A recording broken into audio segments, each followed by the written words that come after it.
சென்னையில இருந்து ஒரு ஒன் டே ட்ரிப் கம்மி பட்ஜெட்ல உங்க ஃப்ரெண்ட்ஸ் அண்ட் ஃபேமிலி கூட இந்த மாதிரி ஒரு குட்டி ஐலாண்டுக்கு போயிட்டு ஜாலியா என்ஜாய் பண்ணணும்னு நினைக்கிறீங்களா? அப்ப உங்களுக்கான வீடியோ தான் இது, மறக்காம சேவ் பண்ணி வச்சுக்கோங்க.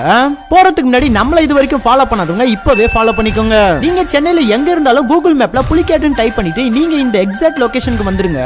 நாங்க வந்ததுமே நாங்க புக் பண்ணி வச்சிட்டு இருந்த இந்த போட் பாத்தீங்கன்னா எங்களுக்காக வெயிட் பண்ணிட்டு இருந்துச்சு. போட் மூலமா தான் நாங்க அந்த ஒரு ஐலாண்டுக்கு போனோம். போற வழி எல்லாமே பாத்தீங்கன்னா போட்ஸ், அங்க இருக்க நேச்சுரல் வியூஸ் எல்லாம் பாத்தீங்கன்னா வேற லெவல்ல இருந்துச்சுங்க. அங்க இருந்த வியூஸ் எல்லாம் பார்த்து என்ஜாய் பண்ணிக்கிட்டே நாங்க அந்த குட்டி தீவுக்கு வந்துட்டோம். வந்ததுமே நம்ம போட்டை ஓட்டிட்டு வந்த அண்ணன் பாத்தீங்கன்னா நம்மளுக்காக ஒரு டென்ட் பாத்தீங்கன்னா அருமையா கட்டி கொடுத்தாரு. அப்புறமா என்ன போனதுமே நம்ம பசங்க எல்லாருமே ஒன்னா சேர்ந்து குட்டி குட்டி கேம்ஸ் எல்லாம் வச்சு விளையாண்டுக்கிட்டு ஜாலியா என்ஜாய் பண்ணிட்டு இருந்தோம். அதுக்கப்புறமா இந்த பக்கம் நார்மல் வாட்டர் இருந்துச்சு, அதுல கொஞ்ச நேரம் குளிச்சு ஜாலியா என்ஜாய் பண்ணி முடிச்சிட்டு அந்த பக்கமா சீக்கு போனதும் அதுலயும் பாத்தீங்கன்னா ஆழம் கொஞ்சம் கம்மியா இருந்ததுனால அதுலயும் குதிச்சு ஜாலியா என்ஜாய் பண்ணி ஃபன் பண்ணிட்டு இருந்தோம். மதியம் லஞ்ச் டைம் வந்த உடனே பிரியாணி, முட்டை, இறால்னு சொல்லிட்டு நம்ம பசங்களுக்கு பிடிச்ச எல்லா ஃபுட்டையுமே தரமா சாப்பிட்டு என்ஜாய் பண்ணிட்டு இருந்தோம். நீங்க